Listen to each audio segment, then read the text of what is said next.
Big news, San Diego Padres fans. The 2025 opening day roster has been announced. We're breaking down the bench players. The backup catching situation has been resolved. Martín Maldonado getting the last spot. What does this mean for the Padres? Veteran leadership, your experience as a fan this season. We're going to break all that down in this video. Thank you very much for tuning in. I'm Christian Pedersen, back with another episode of Padres Digest. Thank you very much for checking in on the newest emotional support show for San Diego Padres fans out there on YouTube. I got to do the YouTube thing, though, and say, can you please hit the subscribe button?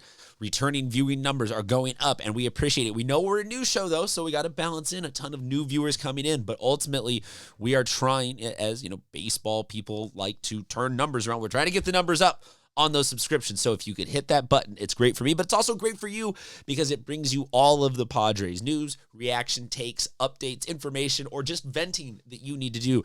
This one, not a vent. I'm okay with it. I'm not thrilled with it. Backup catching sometimes is just a weird gray zone where you don't really have stats. You got to do the field test thing.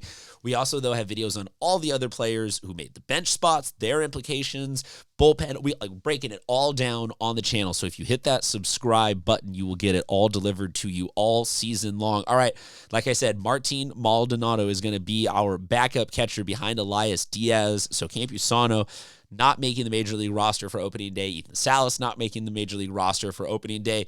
Let me show you the stats, is why I'm saying this is a little bit of a gray zone, and I'm trying to play the calm. Let's all just relax. Is that this is the backup catcher?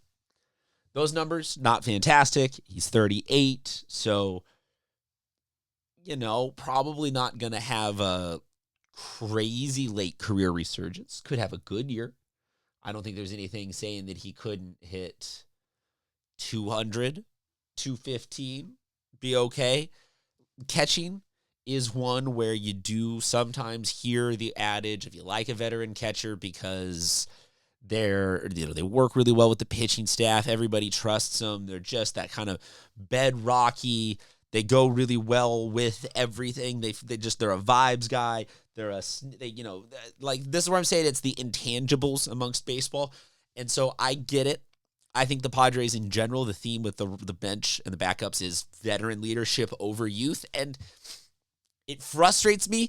I'm not going to say full on we should have just, hey, Ethan Salas, let's give him the nod. He's young. He can go back down. He can come back up without it ruining the lifespan of his career. Luis Campusano is not a worse or better. He's largely in the same numbers here, so I think I would have stuck with him just out of the fans like him. But, Campy will be up.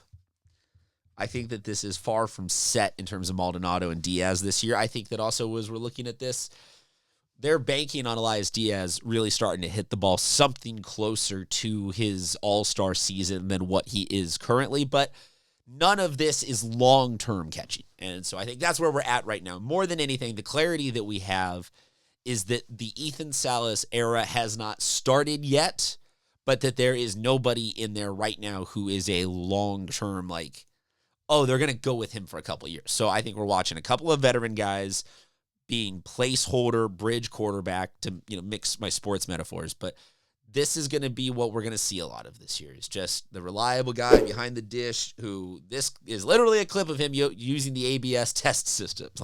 Good. He'll be a plus on defense.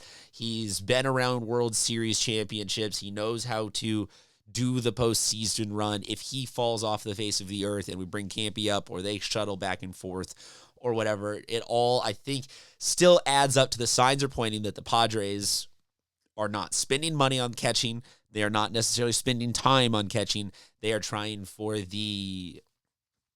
let's just not worry about that position in terms of a project right now approach.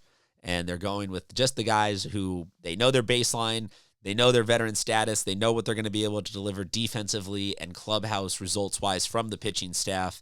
And then going forward, I bet, like I said, you see Campusano folded in there because there's a chance there's always a tweak or a tired or whatever, someone's shuttling back and up and forth. But I think ultimately the underlying thing is now again, we got to start watching down on the farm. How is Ethan Salas doing? And I will be your guy for providing you all of that information to recap so you don't have to go out watching minor league baseball games. So again, hit that subscribe button. Make sure you smash it. But we're going to have to figure out a way to stretch this with these numbers for, a half of the season, 3/4 of the season, something like that, until we really get.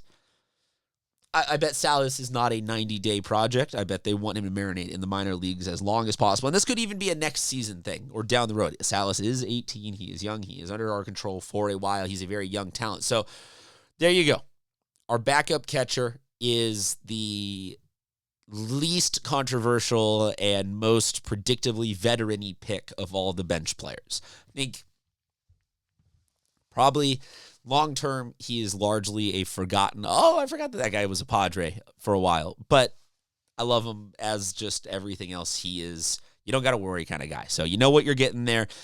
Old, veteran, leadership presence-y type thing as opposed to any sort of offensive output project from the catching position. So catching down, a lot of other positions to talk about. Like I said, make sure you hit that subscribe button, but also drop a comment on what you think. Is this the right choice for the backup catching spot for the Padres? Is this the wrong choice? Is this a choice that is just going to be so completely irrelevant to the NL West race that it just doesn't even matter? Is there somebody else that you like? Or do you think that Ethan Salas is going to get a chance at some point this season to be the guy behind the dish for the Padres? Let me know in the comment section. Like I said, hit the subscribe button so you can get all the videos about the rest of the team brought straight to your feed all season long. Thank you very much, everybody, for checking in. We will talk to you soon.